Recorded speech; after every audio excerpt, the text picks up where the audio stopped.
اما بعد فاعوذ باللہ من الشیطان الرجیم بسم اللہ الرحمن الرحیم حامیم والکتاب المبین انا جعلناہ قرآنا عربیا لعلکم تعقلون وقال تبارک وتعالی کما ورد فی سورۃ یوسف علیہ الصلاۃ والسلام الف لام را تلک آیات الکتاب المبین انا انزلناہ قرآنا عربیا لعلکم تعقلون وقال عز وجل كما ورد في سورة الزمر قرآنا عربيا غير ذي عوج وقال جل وعلا كما ورد في أول سورة الكهف الحمد لله الذي أنزل على عبده الكتاب ولم يجعل له عوجا صدق الله العظيم رب اشرح لي صدري ويسر لي أمري واحلل عقدة من لساني يفقهوا قولي۔ تعارف قرآن کے ضمن میں جو مباحث پہلی نشست میں مکمل ہو چکے ہیں اس میں ایک کمی رہ گئی تھی، اس کو پورا کر لیجئے۔ قرآن مجید کی دو آیات کے بارے میں یہ روایت موجود ہے صحیح مسلم میں حضرت عبداللہ ابن مسعود رضی اللہ تعالی عنہ سے کہ سورہ بقرہ کی آخری دو آیات حضور کو شب معراج میں عطا ہوئی ہیں، وہ زمین پر نازل نہیں ہوئی بلکہ حضور نے آسمان پر پہنچ کر ان کو حاصل کیا ہے۔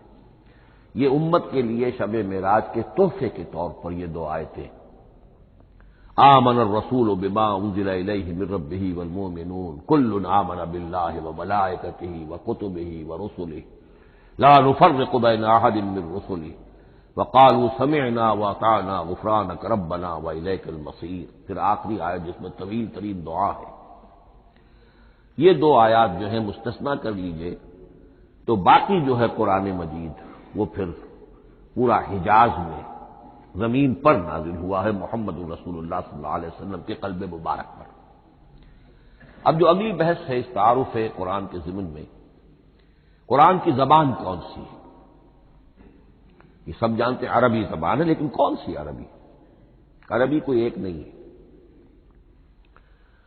جیسا کہ آپ کو معلوم ہے کہ ایک زبان ہوتی ہے تو اس کے ڈائلیکٹس ہوتے ہیں۔ پنجابی زبان کے نہ معلوم کتنے ڈائلیکٹس ہیں،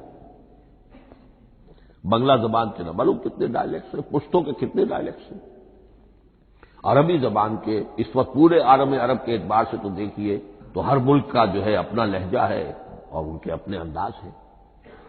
تو خود نزول قرآن کے وقت بھی پورے جزیرہ نمائے عرب میں کوئی ایک زبان نہیں تھی، زبان ایک تھی لیکن اس کے لہجے مختلف تھے، الفاظ مختلف تھے۔ تو یہ جان لیجئے کہ قرآن نازل ہوا ہے حجاز کے بادیہ نشینوں کی زبان۔ وہ اصل عربی زبان حجازی قوم سمجھتی تھی، شہری زبان نہیں، دیہاتی زبان۔ یعنی کہ شہروں میں دوسرے ملکوں کے لوگ آتے جاتے رہتے تھے، خاص طور پر مکہ مکرمہ جو ہے وہ تو چونکہ ایک بہت بڑا تجارتی مرکز تھا۔ لإلاف قریش ایلافہم رحلۃ الشتاء والصیف فلیعبدوا رب ھذا البیت۔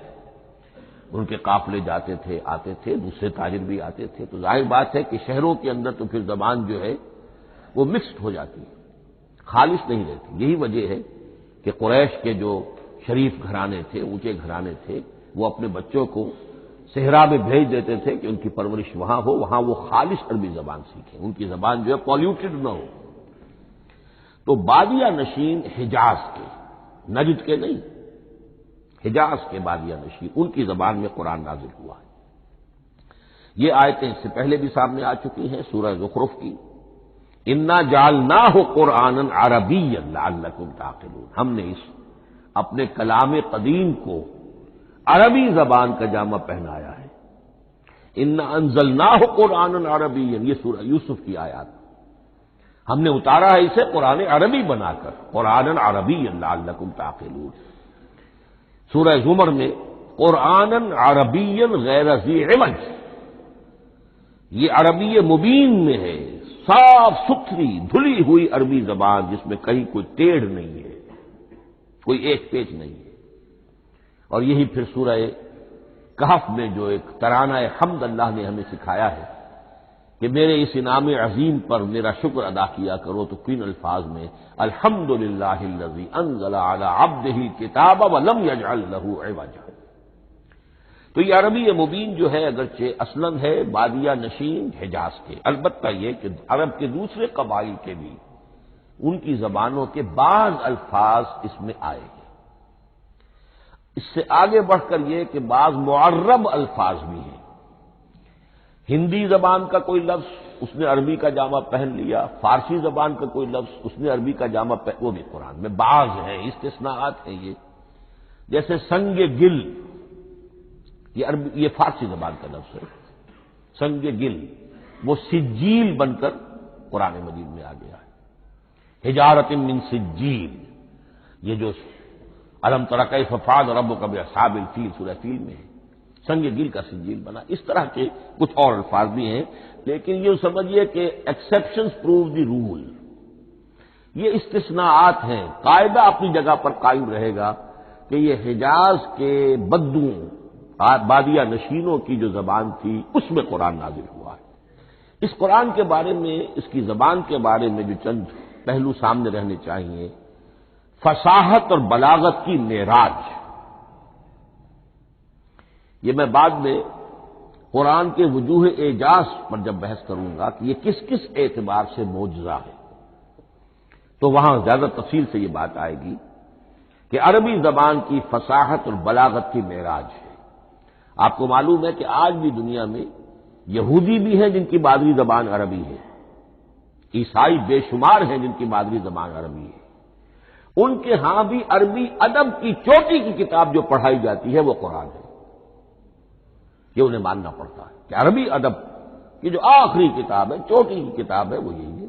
یہودی بھی پڑھائیں گے، جیسے آپ انگریزی زبان پڑھنی ہے سمجھنی ہے تو شیکسپیئر کے بغیر آپ کیسے سمجھیں گے؟ اب وہ تو ایک سٹینڈرڈ ہے۔ اسی طریقے سے یوں سمجھیے کہ عربی زبان عربی ہونے کے اعتبار سے کلام اللہ ہونا اس پر ان کا ایمان نہیں ہے، لیکن یہ کہ عربی زبان کے اعتبار سے اس کی فصاحت اور بلاغت کا لوہا وہ مانتے ہیں۔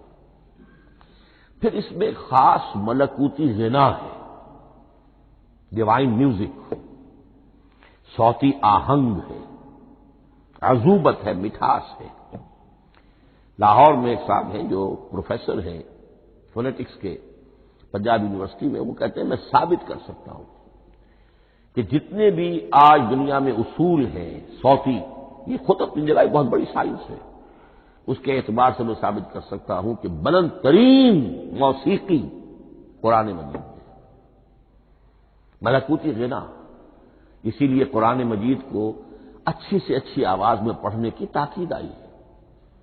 زینوا القرآن باصواتکم، قرآن کو اپنی آوازوں سے مزین کرو۔ اسی طریقے سے من لم یتغن بالقرآن فلیس منا، جو قرآن مجید کو اچھی سے اچھے طریقے پر پڑھنے کی کوشش نہیں کرتا وہ ہم میں سے نہیں ہے۔ اسی طرح کے واقعات بھی ہوئے ہیں۔ حضرت ابو موسیٰ اشعری رضی اللہ تعالی عنہ وہ بہت خوش الحان تھے، تو ایک روز حضور سفر رات کے وقت کہیں گشت پر تھے، جا رہے تھے ان کے مکان کے قریب سے، تو وہ اس وقت رات کی نماز میں قرآن پڑھ رہے تھے، تو حضور وہاں کافی دیر تک کھڑے ہو کر سنتے رہے۔ ظاہر بات ہے کہ اس وقت میں مکان کیا ہوتے تھے، ایک ایک حجرہ ہوتا تھا، یہ کوئی کئی کنال کی کوٹھیاں تو نہیں ہوتی تھی کہ کیا پتہ چلے ان کے اندر کیا ہو رہا ہے۔ وہ تو حضرت ابو بکر کے مکان کے پاس سے گزرتے تھے تو ان کی تلاوت سنتے تھے، حضرت عمر کے مکان کے قریب سے گزرے ان کی تلاوت سنی۔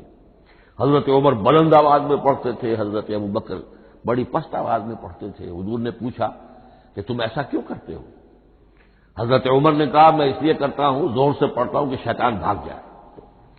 حضرت ابو بکر نے عرض کیا کہ میں اس لیے پڑھتا ہوں کہ جس کو میں سنا رہا ہوں وہ سنتا ہے، اس کو بلند آواز کی ضرورت نہیں۔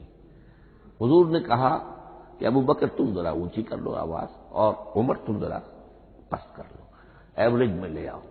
تو بہرحال یہ معاملہ حضور کا صحابہ کے ساتھ ہوتا تھا۔ تو ابو موسیٰ اشعری رضی اللہ تعالی عنہ کی جب قرات آپ نے سنی تو اگلے روز جب ملاقات ہوئی فجر میں، تو آپ نے تحسین فرمائی ان الفاظ میں، یا ابا موسیٰ انک قد اوتیت مزمارا من مزامیر آل داود، اے ابو موسیٰ تمہیں تو اللہ نے آل داؤد کے سازوں میں سے ایک ساز عطا کیا ہے، یعنی حضرت داؤد کے گلے میں جو ساز تھا، خوش الحانی تھی، ان کی آواز نہایت خوبصورت تھی۔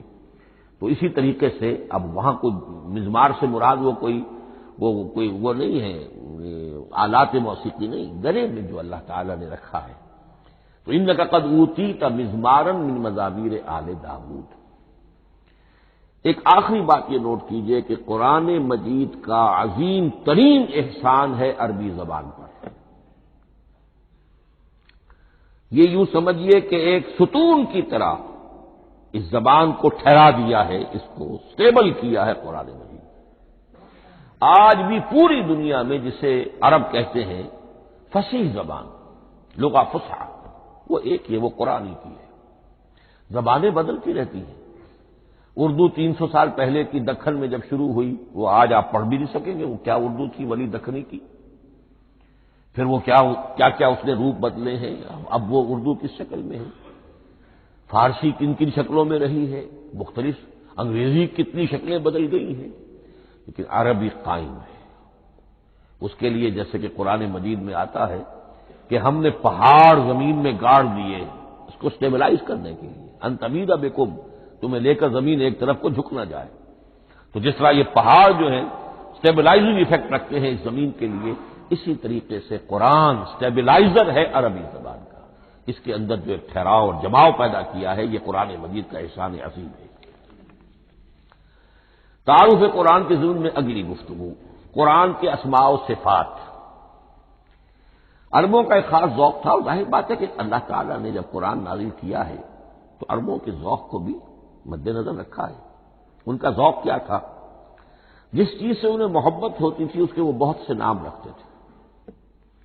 گھوڑے کے لیے ہزاروں لفظ مل جائیں گے آپ کو، شیر کے لیے 5000 الفاظ مل جائیں، تلوار کے لیے 5000 الفاظ مل جائیں، یعنی اس شے کی جو بھی صفت ہے اس صفت کے اعتبار سے ایک نام، کوئی اور صفت ہے اس صفت کو ایک اور نام، تو وہ صفاتی نام۔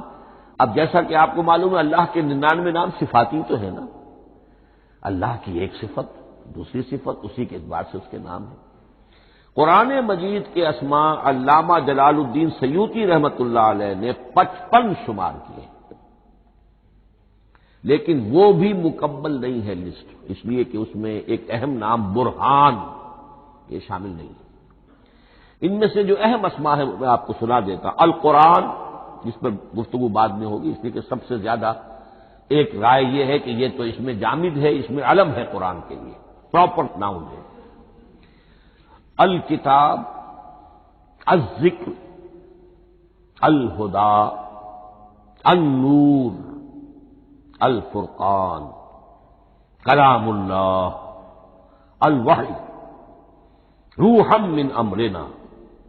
پھر اس کی صفات کے اعتبار سے الکریم، الحکیم، العظیم، المجید، المبین، رحمہ، العلی، بصائر، بشرا، بشیر، نذیر، عزیز، قرآن عزیز، بلاغ، بیان، احسن القصص، احسن الحدیث، موعظہ، شفاء، مبارک، مہیمن، قیم، مثانیہ، متشابہ۔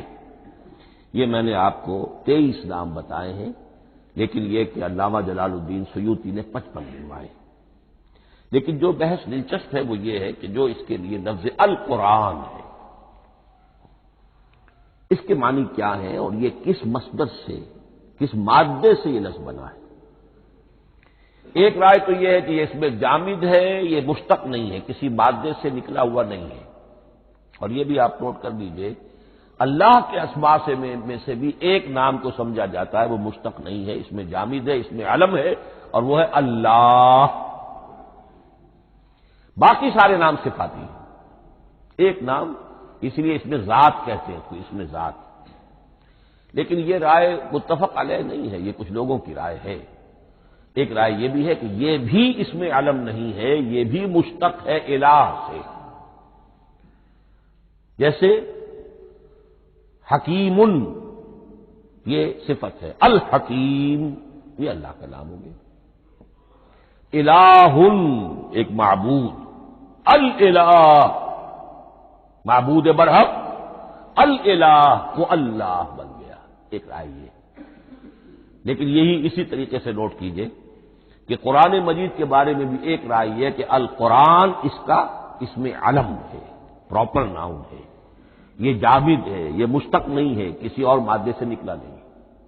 لیکن جو اکثریت کی رائے ہے، جس پر تقریباً اجماع ہے، وہ یہ ہے کہ نہیں، یہ اس میں جامد نہیں، اس میں مشتق ہے۔ لیکن پھر دو رائے ہیں کہ مادہ کیا ہے۔ ایک قرن قاف را نون اور ایک قرا قاف را حمزہ، یہ دو مختلف مادوں کے بارے میں رائے ہے کہ قرآن ان سے نکلا ہے۔ قرن کہتے ہیں کسی چیز کا قریب ہو جانا، جڑ جانا، مل جانا۔ یہ حج کی جو تین شکلیں ہیں، حج تمتع ہے، حج قران ہے اور حج افراد ہے۔ قران کیا ہے؟ ایک ہی احرام میں عمرہ بھی اور حج بھی دونوں کو جمع کر لیا جائے تو یہ حج قران ہے۔ اسی سے قران الصعدین کا لفظ استعمال ہوتا ہے۔ قرینہ اور قرائن جو ہے اسی سے الفاظ۔ امام فرا کی رائے یہ ہے کہ قرن سے یہ قرآن بنا ہے، اس لیے کہ اس میں بھی اللہ تعالی کی آیات جمع ہو رہی ہیں۔ اسی طرح قرأ قاف را اور حمزہ، اس قرات کا مصدر بھی بن جاتا ہے، جیسے رجحان، را جیم ہے، رجح سے رجحان، غفران، غفرانک ربنا، پروردگار ہم تیری مغفرت کے خواستگار ہیں۔ اسی طرح قرآن قرأ سے بنا ہے۔ مفعول جو ہے وہ مصدر کے معنی میں آ جاتا ہے، یعنی پڑھی جانے والی شے۔ اور ایک قرأ آتا ہے عربی زبان میں، قرأت الماء فی الحوض، میں نے پانی جمع کر لیا حوض کے اندر، بارش ہوئی میں نے کچھ پانی حوض میں جمع کر لیا، قرأت الماء فی الحوض۔ اسی سے قریہ کا لفظ بنا، قریہ بستی کو کہتے ہیں جہاں لوگ جمع ہو کر رہتے ہیں، قریہ۔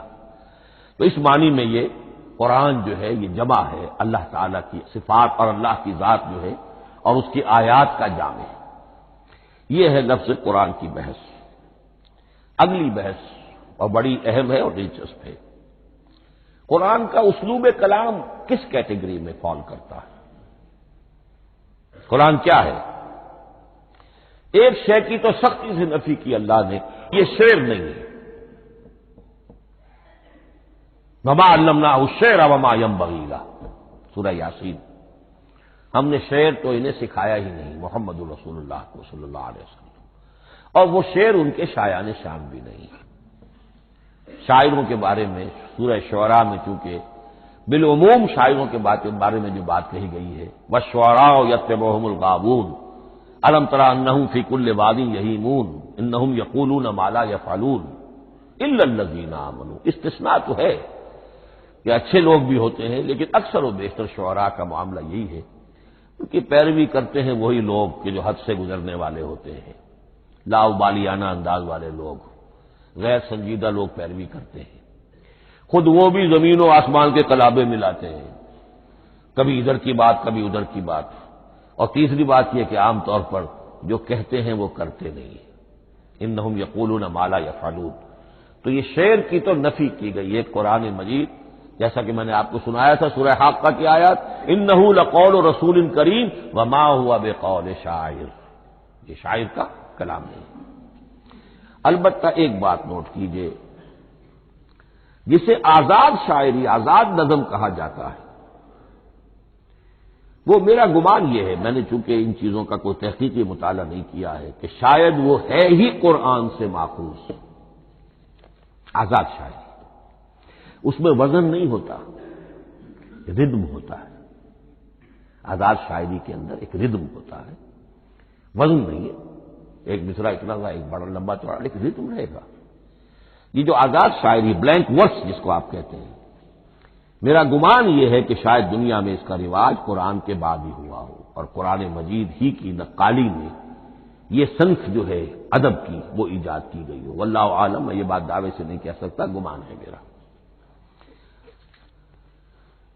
البتہ یہ کہ اب اس سے آگے چلیے، شعر نہیں ہے، نثر ہے، لیکن نثر کے اعتبار سے بھی کون سی کیٹیگری میں آئے گی؟ کیا یہ کتاب عام معنی میں جسے ہم کتاب کہتے ہیں وہ کتاب ہے؟ ایک تو وہ بات تھی نا جو اقبال کے حوالے سے میں نے آپ سے کہی، کتابیں نیز چیزیں دیگر، اس وقت وہ بات نہیں میں کہہ رہا۔ عام کتابوں سے اس کا فرق کیا ہے؟ ایک کتاب ہوتی ہے، اس میں ہر چیپٹر میں ایک بحث مکمل ہو جاتی ہے، اگلے چیپٹر میں پھر لوٹا کر آپ پہلے چیپٹر کی کوئی بات نہیں کریں گے، پھر وہ بات آگے چلے گی، ابواب ہوں گے، ابواب میں مضمون کے مطابق مضمون آگے بڑھتا چلا جائے گا۔ کتاب کا یہ لازمی وصف ہے۔ قرآن مجید عثمانی میں کتاب نہیں ہے، اس میں قصہ آدم و ابلیس 7 جگہ آ رہا ہے، بار بار آ رہا ہے، سورہ بقرہ میں، سورہ آراف میں، سورہ ہجر میں، سورہ بنی اسرائیل میں، سورہ کہف میں، پھر سورہ طٰہٰ میں، چلتے جائیے، سورہ صاد میں حضرت موسیٰ علیہ السلام کا قصہ کتنی مرتبہ آ رہا ہے۔ تو قرآن مجید اس کتاب کی کیٹیگری، اس کی ڈیفینیشن پر پورا نہیں اترتا۔ دنیا میں جو کتاب کا معیار ہے، عام اس کا جو اسلوب ہے، اس کی جو ڈیفینیشن ہے، ایک شکل ہوتی ہے مجموعہ مقالات، وہ بھی نہیں ہے، اس میں ہر مقالہ اپنی جگہ پر ایک مکمل شے ہوتی ہے، لیکن یہ کہ وہ دوسرے مقالات سے تو مختلف ہوگی، یہ مجموعہ مقالات بھی نہیں۔ اس کا اسلوب جو ہے وہ خطبے کا ہے، اوریشن، اور یہ کہا جا سکتا ہے it's a collection of divine orations, یہ اللہ تعالی کے خطبات کا مجموعہ ہے۔ مختلف اوقات میں خطبے نازل ہوتے تھے حضور پر صلی اللہ علیہ وسلم، اور یہ بھی جان لیجئے کہ عرب میں ادب کی 2 ہی صنفیں تھیں جو معروف تھیں، یا شعر یا خطبہ، یا خطیب ہوتے تھے بڑے شعلہ بیان خطیب، اور یا شاعر ہوتے تھے۔ تو یہ جب شعر کے اسلوب پر نہیں تھا تو خطابت کا اسلوب ہے جو اللہ نے اختیار فرمایا، اور ہر موقع پر، ہر مرحلے پر جو خطبہ اس وقت کے حالات کی مناسبت سے نازل ہوا وہ ایک صورت ہے۔ تو یہ ہے کلیکشن آف ڈیوائن اوریشنز، یہ اللہ تعالی کے مجموعہ خطبات الہیہ اسے کہا جا سکتا ہے، لیکن اس سے جو چند نتیجے نکلتے ہیں وہ نوٹ کرنے ضروری ہیں۔ خطبے میں مخاطب اور مخاطب کے مابین ایک ریپور ضروری ہے۔ اگر کوئی مصنف بیٹھا کتاب لکھ رہا ہے، اس کے سامنے کوئی سامع نہیں ہوتے، وہ تو اپنی مگن میں جو بھی خیال ہے اپنے دل میں وہ لکھ رہا ہے، خطبے میں سامنے ہوتے۔ اگر ان کے درمیان رپورٹ نہ رہے، ہم آہنگی نہ رہے، تو پھر وہ خطبہ غیر مؤثر ہو جائے گا، لوگ جو ہیں ان کو اونگ آنے لگے گی، وہ متوجہ ہی نہیں رہیں گے۔ تو ایک رپورٹ مخاطب اور مخاطب ان کے درمیان۔ دوسرے یہ کہ خطبہ کا ایک وصف لازمی یہ ہوتا ہے کہ ایک واقعاتی پس منظر ہوتا ہے پیچھے موجود۔ اب کوئی شخص ہے سیاسی تقریر کر رہا ہے، ایک خاص پس منظر موجود ہے، اس میں وہ ان چیزوں کی طرف حوالے دیتا چلا جائے گا، صرف وہ تفصیلات بیان نہیں کرے گا، اس لیے کہ لوگوں کو معلوم ہے آج کے دور کا ایک واقعہ ہے، لوگوں کے علم میں ہے، لیکن کتاب میں آپ لکھیں گے تو پھر وہ پورا واقعہ بھی بیان کرنا پڑے گا آپ کو کہ یہ کب ہوا، کیسے ہوا، جس کا میں حوالہ دے رہا ہوں۔ لیکن خطبے کے اندر پس منظر جو ہے وہ موجود ہے، اور اس کے حوالے سے صرف جو اشارات اس کی طرف ہو جائیں گے۔ نمبر 3 یہ ہے کہ خطبے میں تحویل خطاب بہت ہوتا ہے۔ تحویل خطاب سے کیا مراد ہے؟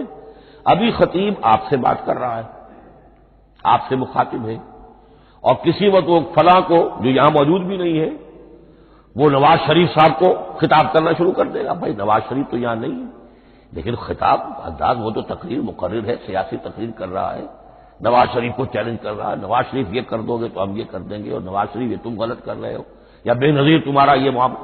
ہاں بے نظیر تو وہاں موجود نہیں، صدر ایوب صاحب کو جو بھی گالیاں دی جاتی تھی تقریروں کے اندر وہ خود تو وہاں موجود نہیں ہوتے تھے۔ تو اس میں تحویل خطاب نوٹ کرنا پڑتا ہے، ابھی کس سے بات ہو رہی تھی، ابھی کس سے بات ہو رہی تھی۔ قرآن مجید میں آپ دیکھیں گے ایک آیت میں حضور سے خطاب ہے، اگلی آیت میں کفار سے خطاب ہے، اس سے اگلی آیت میں اہل ایمان سے خطاب ہے۔ تو تحویل خطاب جو ہوتا ہے اس کے حوالے سے نوٹ کرنا پڑتا ہے کہ اس وقت اس آیت کا جو رخ ہے کدھر ہے، اس میں کس کو خطاب کیا جا رہا ہے۔ چوتھی بات یہ ہے کہ خطبے میں صرف عقل سے اپیل نہیں کی جاتی، جذبات سے بھی اپیل ہوتی ہے۔ اسی لیے خطابی انداز کہلاتا ہے، خطابی انداز میں لوگوں کے جذبات سے بھی اپیل کی جاتی ہے۔ جبکہ آپ ایک مقالہ لکھ رہے ہوں اس میں جذبات کی بات نہیں آئے گی، ٹھنڈی ٹھنڈی عقلی باتیں، منطقی باتیں، دلیل صغرا کبرا جوڑیے، نتیجہ نکالیے، وہ لوگوں کے سامنے رکھیے، تصنیف ہے۔ لیکن خطبے کے اندر صرف عقل نہیں، جذبات سے بھی اپیل ہوتی ہے۔ اب یہ سارے اوصاف میں جو بیان کر رہا ہوں یہ سب قرآن مجید میں بتمام و کمال بدرجہ اتم موجود ہیں۔ اور آخری بات یہ کہ خطبے میں، اور یہ کہ یہ چیز مشترک ہے غزل میں بھی اور قصیدے میں بھی اور خطبے میں بھی، اس کا اول و آخر بہت جامع اور مؤثر ہونا چاہیے۔ اسی لیے مطلع مقطع یہ خاص طور پر ہوتے ہیں نا، مقطع میں آپ پڑھی ہے سکون دسترانہ باد، جس غزل کا مطلع جاندار ہے اس کو آدمی پڑھے گا، اور اگر وہ مطلع پھسپھسا ہے وہ باقی نظم پڑھے گا ہی نہیں، چاہے آگے اس کے اندر بڑا عمدہ شعر بھی ہو وہ نہیں پڑھے گا، مطلع ہی جو ہے بے جان ہے، پھسپھسا ہے۔ پھر مقطع آخری جو شعر ہو، تو قصیدے میں بھی یہ ہے اور خطبے میں بھی یہ ہے۔ یہی وجہ ہے کہ قرآن مجید کی صورتوں میں اکثر و بیشتر شروع کی آیات اور آخری آیات انتہائی اہم ہوتی ہے، بہت جامع ہوتی ہے، جن کو کہا جاتا ہے کہ یہ سور جو ہیں ان کی ابتدائی آیات، خواتین اور پہلی آیات، اب سورہ بقرہ کی آیات شروع کی، پھر آخری جو ابھی میں نے آپ کو سنائی، یہی آل عمران کا معاملہ ہے، کس شان کے ساتھ وہ اٹھ رہی ہے۔ یہی سورہ حج کا ہر جگہ پر آپ دیکھیں گے ابتدائی جو ہے خطیب اگر ایسی بات، ایسا انداز اختیار کرے کہ اپنے سامعین کی توجہ کو اپنی طرف مبذول کرا دے، اگر شروع کا انداز ایسا نہیں ہے تو وہ بات آگے بڑھے گی نہیں۔ آخری بات یہ کہ خطبے میں ہمیشہ یہ ہوگا کہ ایک مین سپیکر جو ہے اس کی ایک بات سامنے ہے کہ میں نے یہ بات اپنے سامعین کے ذہن میں بٹھانی ہے، لیکن دائیں بائیں کی باتیں کرے گا، کوئی قصہ بھی سنائے گا، کوئی شعر پڑھے گا، کوئی اور کوئی لطیفہ بھی سنائے گا۔ ہمارے ہاں کے جو بہترین خطیب جو ہوتے تھے وہ احراری حضرات جو ہے بہترین خطیب ہوتے تھے، اور آپ نے سنا مولانا عطا اللہ شاہ بخاری رحمۃ اللہ علیہ ان کی تقریریں 6 گھنٹے تک لوگ سنتے تھے، وہ کبھی رلا بھی رہے ہیں، کبھی ہنسا بھی رہے ہیں۔ عام آدمی تنقید بھی کرے گا کہ یہ کیا ادھر ادھر کی باتیں کر رہے ہیں، لیکن وہ پھر جب آخری تقریر ہوتی تھی تو جب تقریر ختم ہوتی تھی جو بات وہ ذہن میں بٹھانا چاہتے تھے، دل میں اتارنا چاہتے تھے، وہ بیٹھ چکی ہوتی تھی۔ باقی یہ کہ ادھر ادھر کی چیزیں جو ہیں وہ آکسیلری چیزیں ہیں وہ رہتی ہیں۔ یہ ہیں 6 اوصاف خطبات کے، اور قرآن مجید کے اندر بھی یہ اوصاف کم و بیش موجود ہیں۔ قرآن کا اسلوب خطبے کا ہے۔ اب اگلی بحث پر آئیے، قرآن مجید کی ترکیب اور تقسیم، سنتھیسس اور ڈویژنز۔ اب اس میں سمجھیے کہ کلام جو ہے اللہ کا کلام ہے، کلام مرکب ہوتا ہے کلمات سے، کلمات حروف سے بنتے ہیں۔ عربی زبان کے حروف 28 یا 29 ہیں، الف اور حمزہ کو ایک ہی مانیں گے تو 28 رہ جائیں گے، الف علیحدہ حمزہ علیحدہ تو 29 ہو جائیں گے۔ یہ حروف جڑتے ہیں، لفظ بنتے ہیں۔ لفظ محمل بھی ہوتا ہے لیکن کلمہ وہ کہلاتا ہے جو بامانی لفظ ہو۔ پھر ان کلمات کو آپ جوڑتے ہیں، یہ مرکب توصیفی بن گیا، مرکب اضافی بن گیا، مرکب عددی بن گیا، مرکب جاری بن گیا، پھر ان مرکبات کو جوڑ کر فقرہ بنتا ہے، جملہ بنتا ہے، کلام مفید جس کو کہا جاتا ہے۔ قرآن مجید کے اعتبار سے علامہ سیوطی نے مخصوص جو قرآن کی اصطلاحات ہیں ان کے حوالے سے ایک بات کہی ہے، لیکن واقعہ یہ ہے کہ قرآن کی اصطلاحات خود اپنی ہے، دنیا کی دوسری کسی بھی اصطلاحات پر ان کو قیاس نہیں کیا جا سکتا۔ لیکن جاہز چونکہ قدیم تھے، انہوں نے قرآن مجید کو کہا یہ دیوان کی شکل رکھتا ہے، جیسے کہ حافظ کا دیوان، کسی اور کا دیوان۔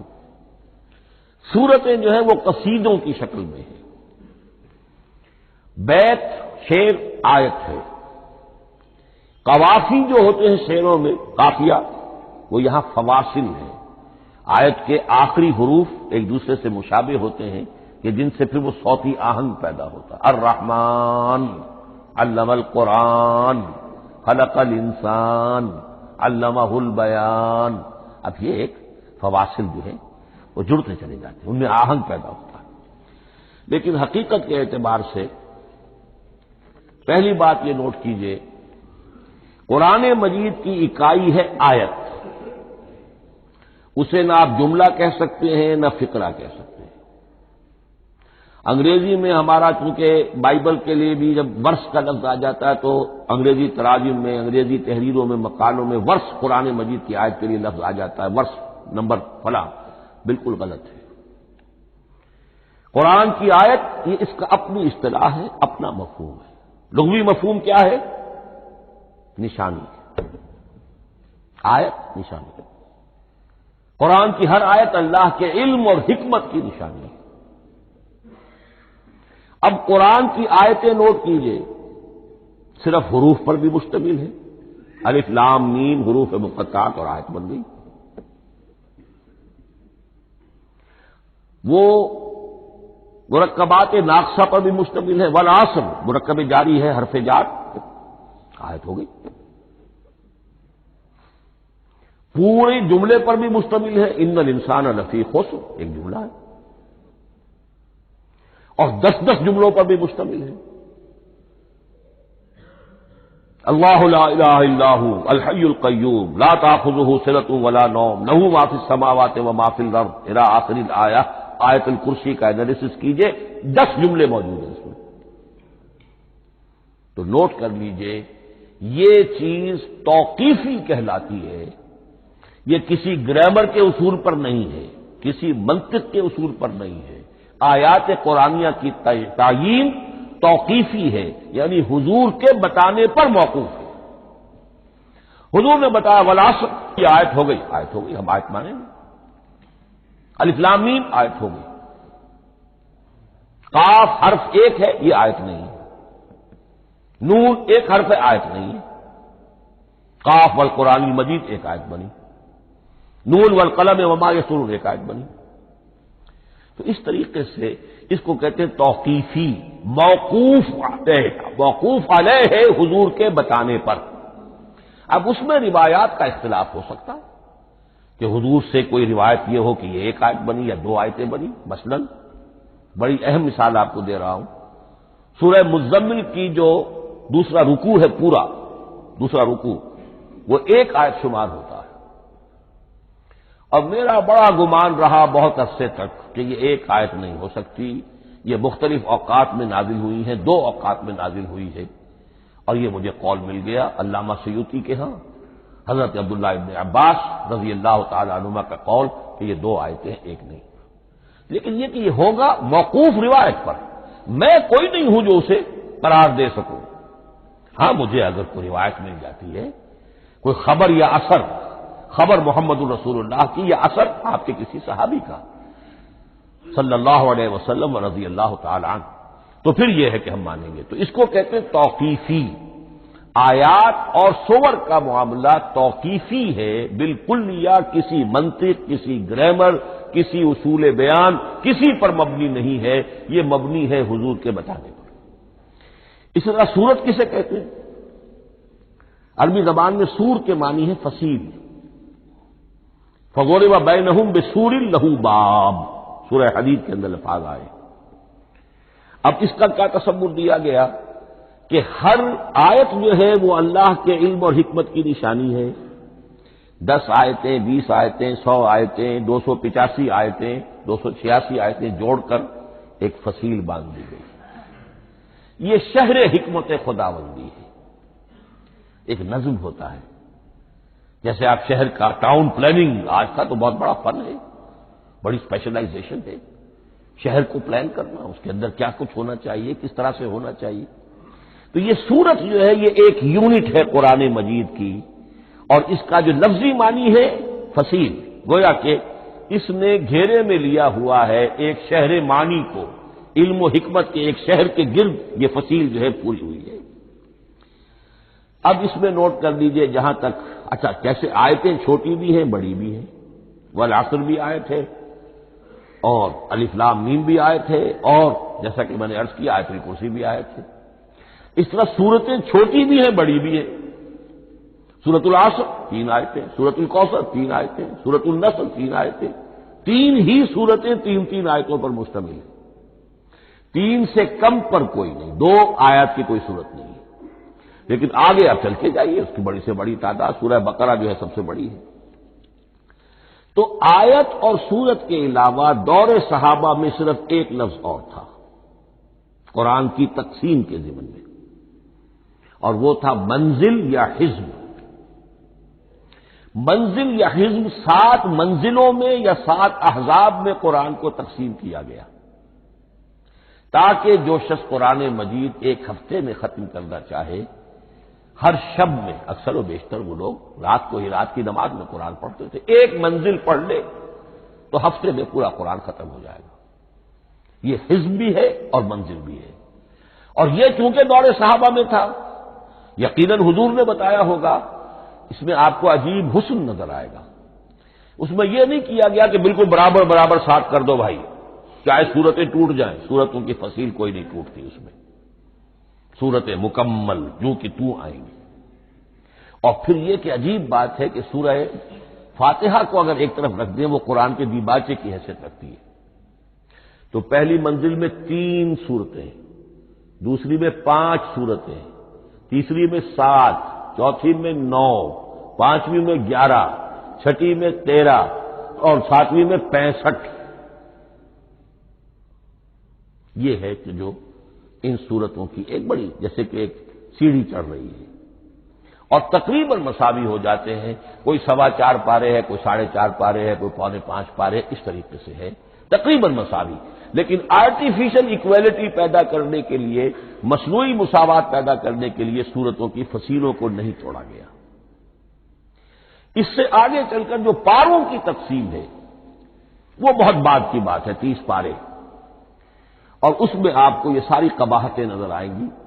اس میں صورتوں کی فصیلیں توڑی گئی ہیں اور بڑے بھونڈے طریقے پر توڑی گئی۔ سورہ ہجر ایک آیت ادھر ہے، باقی ساری صورت جو ہے اگلے پارے میں فصیلیں توڑ دی گئی۔ معلوم ہوتا ہے کسی شخص کے پاس جو قرآن تھا مصحف، اس نے صفحے گنے، 7 سے 30 سے تقسیم کیا اور برابر صفحوں کے اندر وہ پارے بنا دیے۔ لیکن بہرحال دور صحابہ میں پاروں کا کوئی ذکر نہیں تھا، یہ بات کی بات ہے۔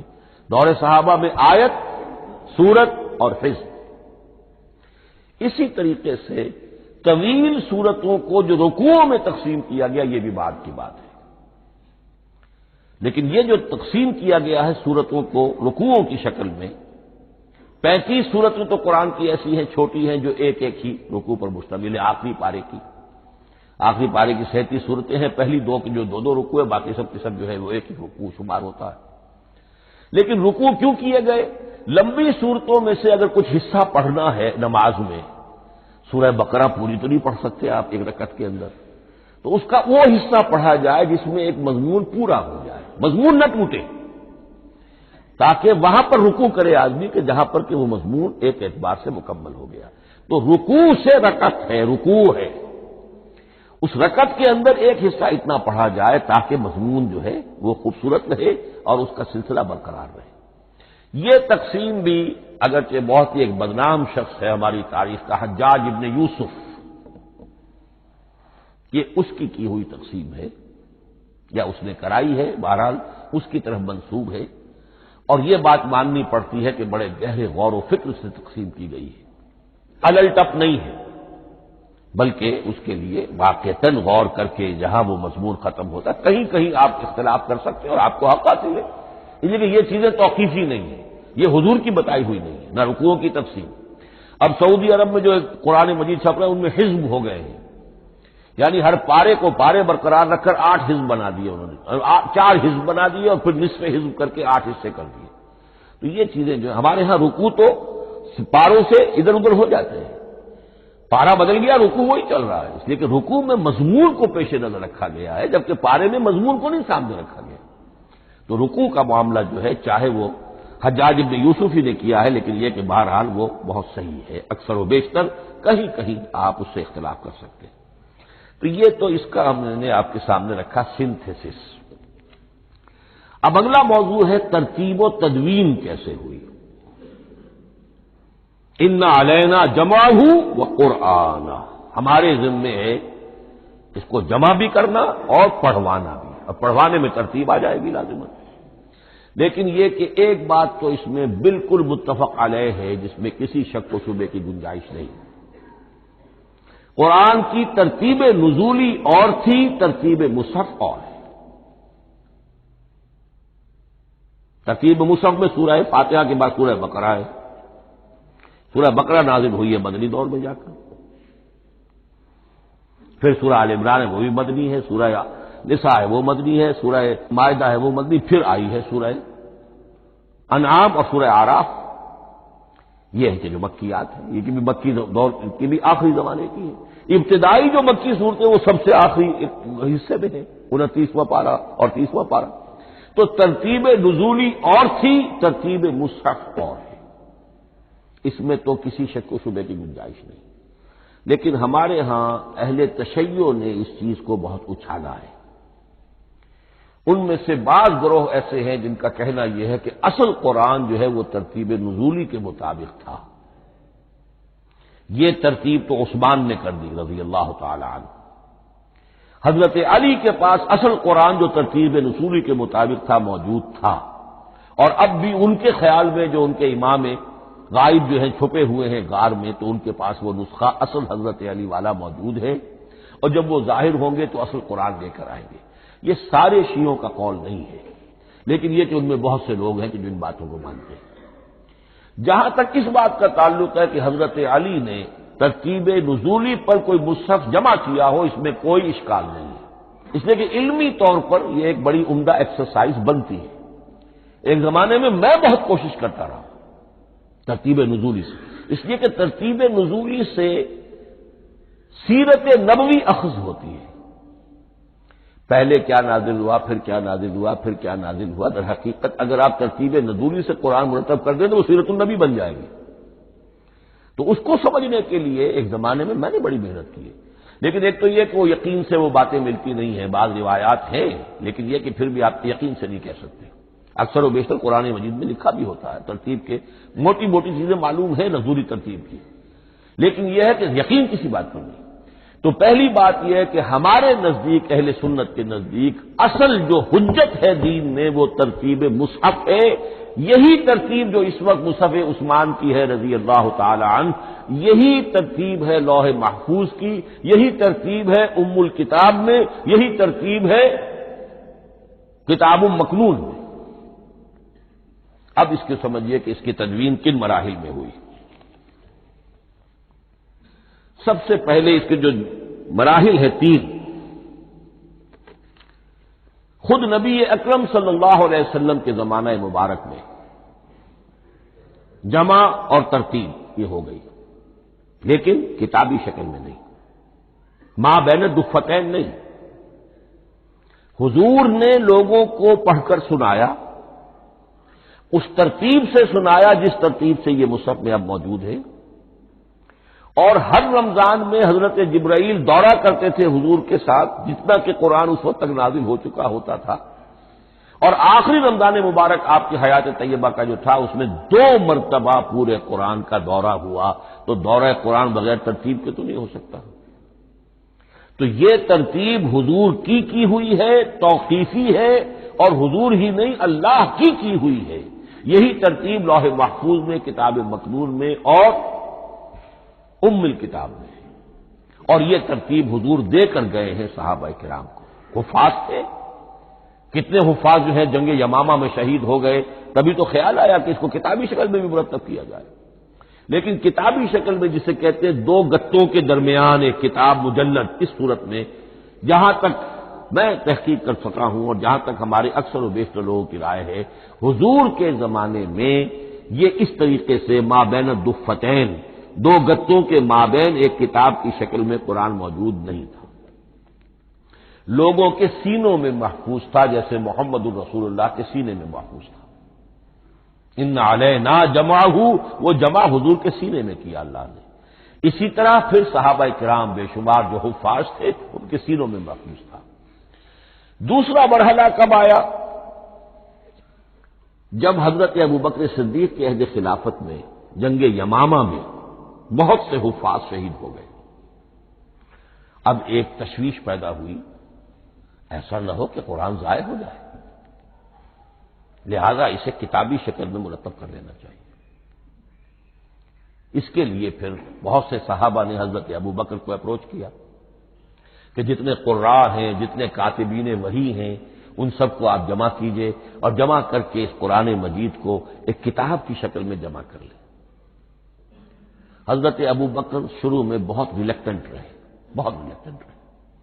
ان کا ایک خاص مزاج تھا، اتباع رسول کا جذبہ انتہا درجے کا۔ جو کام حضور نے نہیں کیا میں کیسے کروں؟ اگر تو یہ کام واقعی کرنے کا تھا تو حضور کرتے، میں کیسے کروں؟ لیکن یہ کہ جب صورتحال بہت لوگوں کی طرف سے دباؤ پڑا کہ نہیں یہ کر لینا چاہیے، ان کے سامنے بھی حکمت آ گئی، تو پھر انہوں نے اتفاق کرتے ہوئے جتنے بھی کاتبین وحی تھے ان سب کی ایک کمیٹی بنائی اور ان کو کہا کہ اب اس قرآن کو مرتب کر کے ایک کتابی شکل دے دی جائے۔ وہ کتابی شکل حضرت ابوبکر کے دور میں ہو گئی۔ تیسرا مرحلہ کیا ہے؟ یہ کتابی شکل میں جب قرآن مجید آ گیا اور شروع میں یہ اجازت تھی کہ ہر قبیلے، ہر علاقے کے لوگ اپنے لہجے میں پڑھ لیں۔ اب پنجابی ہمارا مسلمان جو ہے وہ چاقو کو کاچو کہے گا تو وہ لکھے ہوئے کو بھی چاقو کو کاچو پڑھ کے کہے جائے گا۔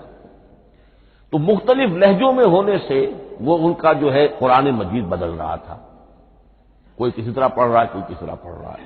اب اس کی تشویش ہوئی حضرت عثمان کے زمانے میں، جب دور بہت پھیل گیا، اسلام کا دائرہ، دارالاسلام کی وسعت بہت ہو گئی کہ اس طرح اگر یہ لوگ پڑھیں گے اور اپنے اپنے لہجے کی وجہ سے اب اس لہجے میں شکل بدل بھی جاتی ہے لفظ کی۔ کاچو کو کاف الف چے واو لکھنا شروع کر دیں گے پھر کہ کاچو سنا ہم نے، تو چاقو تو سنا ہی نہیں۔ تو ایک لفظ جو ہے چاقو لکھ رہا ہے اور ایک کاچو لکھ رہا ہے، تو چاقو اور کاچو میں فرق ہو گیا۔ لہذا اس وقت پھر جو کام کیا گیا وہ یہ کہ ایک ہی رسم تحریر، رسم کتابت، رسم الخط میں قرآن مجید کے نسخے تیار کیے گئے۔ اصل میں ایک بہت بڑا مغالطہ ہو جاتا ہے ہمارے جمعوں کے خطبوں میں، حضرت عثمان رضی اللہ تعالی عنہ کے نام نامی کے ساتھ وہ قوافی جو ہیں ان کی مناسبت سے جامع آیات القرآن عثمان ابن عفان رضی اللہ تعالی عنہ، غالب علی کل غالب علی ابن ابی طالب رضی اللہ تعالی۔ اب یہ جو جوڑتے ہیں قافیے، تو حضرت عثمان کے نام کے ساتھ یہ قافیہ جوڑ دیا، اس سے لوگوں کو مغالطہ بھی ہوا اور دشمنوں نے ایکسپلائٹ کیا کہ اس کا مطلب یہ ہے کہ قرآن تو جمع ہوا ہے حضرت عثمان کے زمانے میں، اور حضرت عثمان کے زمانے میں اور حضور کے زمانے میں کم و بیش 15 سال کا فصل تو ہو چکا، گویا کہ قرآن مرتب ہی ہوا ہے حضور کے انتقال کے 15 برس بعد۔ پھر حضرت عثمان کی شخصیت کو خاص طور پر جو سبائی فتنہ اٹھا تھا اس نے ایک ڈسپیوٹڈ پرسنالٹی بنا کے رکھ دیا ہے، نہیں معاذ اللہ، کوئی شک نہیں، لیکن یہ کہ ایک فتنہ اٹھا، فتنۃ الکبریٰ، اور حضرت عثمان رضی اللہ تعالیٰ عنہ کو انہوں نے بدنام کیا، لہذا اس کے نام سے اور بٹا لگ گیا، یہ مصحف عثمان ہے۔ یہ ہے اصل میں وہ حماقتیں کہ جو ہوئی ہیں ہم سے، یہ قافیے ملانے کی وجہ سے، حالانکہ حضرت عثمان کی شان جو ہے وہ در حقیقت جامع آیات القرآن نہیں ہے، جامع الامت علی رسم واحد، پوری امت کو ایک رسم الخط پر جمع کرنے والی شخصیت حضرت عثمان کی ہے۔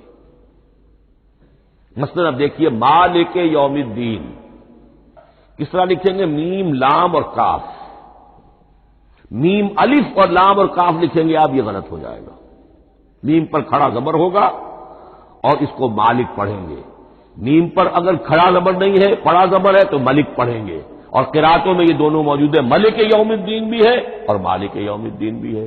اگر آپ نے میم الف لکھ دیا ایک قرات نکل گئی، اب وہ اس میں آ ہی نہیں سکتی، وہ تو مالک ہی پڑھا جائے گا۔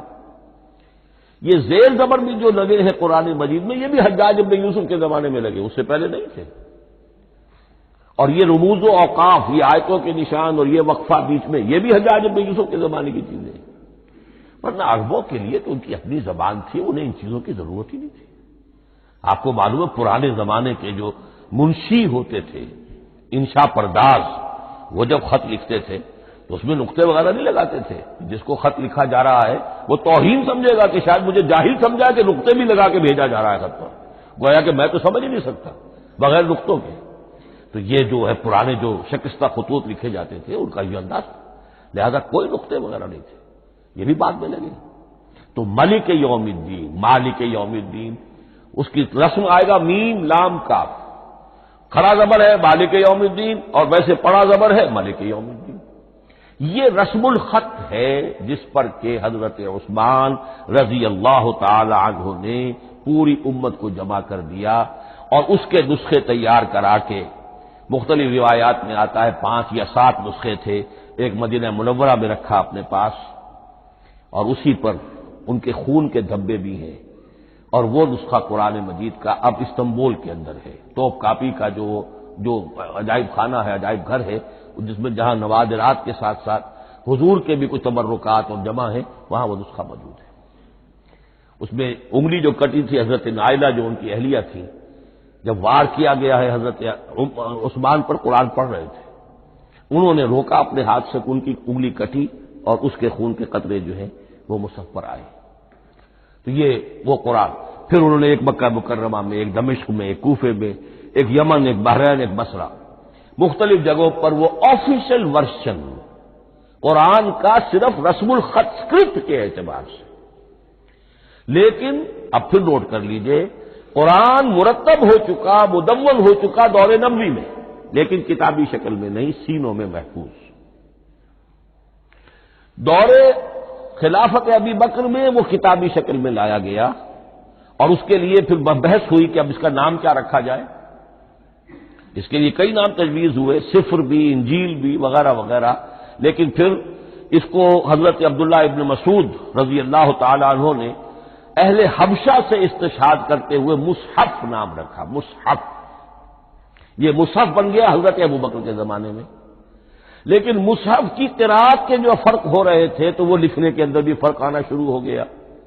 اس کو دور کیا حضرت عثمان نے، اس کا آفیشل ورژن تیار کروایا، ایک رسم الخط پر پوری امت کو جمع کر دیا، باقی جو نسخے تھے انہیں آپ نے پھر ضائع کر دیا، تاکہ کوئی اور یہ نہ رہے کہ اب یہ بھی ایک تھا پرانا نسخہ نکل آیا، اس میں تو یہ لفظ اس طرح لکھا ہوا ہے۔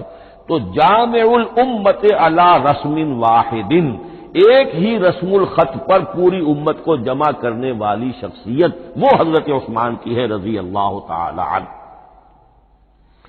بہرحال یہ نوٹ کیجئے کہ یہ مرحلہ بھی حضرت عثمان کے زمانے میں، تو یوں سمجھیے کہ حضرت عثمان کا پورا عہد بھی آپ جوڑ لیں تو آپ کی جو شہادت ہے وہ تقریباً یوں سمجھیے کہ حضور کے انتقال کے وہ 25 برس بعد ہے، گویا ربع صدی کے اندر اندر حضور کے انتقال کے بعد، چوتھائی صدی کے اندر اندر سارے مراحل طے ہو گئے۔ یہی وجہ ہے میں نے شروع میں آپ کو بتایا تھا کہ پوری دنیا یہ مانتی ہے کہ آج جو قرآن مسلمانوں کے پاس ہے یہ ہے وہی جو محمد عربی صلی اللہ علیہ وسلم نے اپنی امت کو دیا تھا۔ یہ دوسری بات ہے کہ ہم سمجھتے ہیں کہ محمد عربی صلی اللہ علیہ وسلم کو یہ اللہ کے کلام کی صورت میں حضرت جبرائیل نے پہنچایا تھا، وہ اس کو نہیں مانتے، لیکن یہ حصہ اس کا ماننے پر مجبور ہے کہ وہ اصل قرآن اپنی اسی انٹیگریٹی کے ساتھ، اپنے پوری پیور، اس کا جو بھی ہے ٹیکسٹ پیور ہے، اور اس کی انٹیگریٹی میں کوئی شک و شبہ کی گنجائش نہیں ہے کہ یہ وہی شے ہے جو محمد نے اپنی امت کو عطا فرمائی تھی صلی اللہ علیہ وسلم۔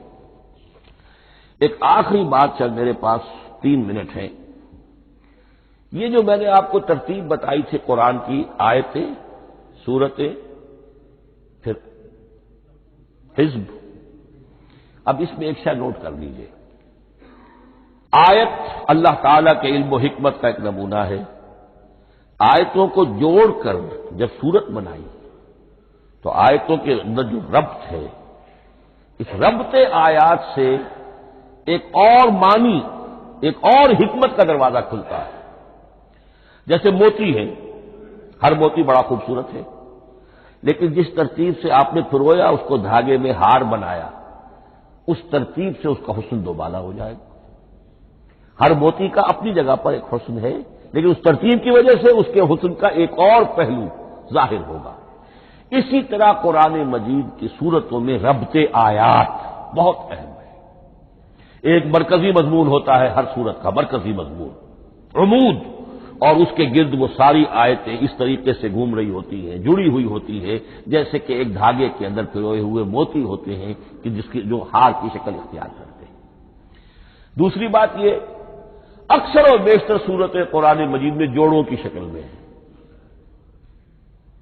ایک مضمون کا ایک پہلو اس جوڑے کے ایک فرد میں، اور دوسرا پہلو اسی کا دوسرے فرد میں، جیسے معوذتین، دو صورتیں ہیں، مضمون ایک یہ تعوذ معوذتین، الزہراوین، سورہ بقرہ سورہ آل عمران کو کہا گیا الزہراوین، حضور نے فرمایا دو نہایت تابناک صورتیں، بڑی روشن صورتیں۔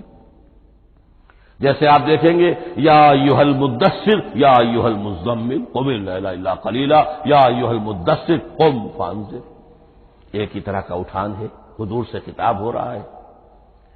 سورۃ الضحیٰ، سورۃ الانشراح، یہ تمام جوڑوں کی شکل میں۔ اسی طرح سورہ طلاق، سورہ تحریم، یا ایھا النبی اذا طلقتم النساء فطلقوهن لعدتهن یا ایھا النبی لم تحرم ما احل اللہ لک تبتغی مرضات ازواجک۔ شوہر اور بیوی کے درمیان تعلق یا تو اتنا گہرا ہو جاتا ہے کہ ایک دوسرے کے لحاظ میں وہ حدود خدا بندی ٹوٹنے لگے، بیوی کی وجہ سے آپ نے کسی حرام شے کو حلال کر لیا یا حلال کو حرام کر لیا، بیوی کو ناپسند ہے وہ شے، تو حضور سے ذرا سا یہ ہو گیا تھا معاملہ۔ اپنی ازواج مطہرات حضرت عائشہ اور حضرت حفصہ رضی اللہ تعالی عنہما، ان دونوں کی رضا جوئی کے لیے وہ خاص قسم کا شہد ہے، قسم کھا لی آپ نے کہ میں اسے استعمال نہیں کروں گا۔ لما تحرم ما احل اللہ لک، اے نبی آپ کیوں حرام کرتے ہیں اپنے اوپر وہ شے جو اللہ نے آپ کے لیے حلال کی ہے؟ تبتغی مرضات ازواجک، اپنی بیویوں کی رضا جوئی میں۔ یہ ایک انتہا ہوئی۔ دوسری انتہا کیا ہے؟ میاں اور بیوی میں اتنا بودھ ہو جائے کہ طلاق تک نوبت آ جائے۔ تو سورۃ التحریم ایک انتہا کو بیان کر رہی ہے، سورہ طلاق اگلی اس کے ساتھ جڑی ہوئی وہ دوسری انتہا کو بیان کر رہی ہے۔ سورہ صف حضور کے مقصد بعثت کو بیان کر رہی ہے، سورہ جمعہ آپ کے طریقہ کار کو بیان کر رہی ہے۔ اس طرح قرآن مجید کی اکثر و بیشتر صورتیں جو ہیں وہ جوڑوں کی شکل میں ہیں۔ بارک اللہ لی و لکم فی القرآن العظیم ونفعنی وإیاکم بالآیات والذکر الحکیم۔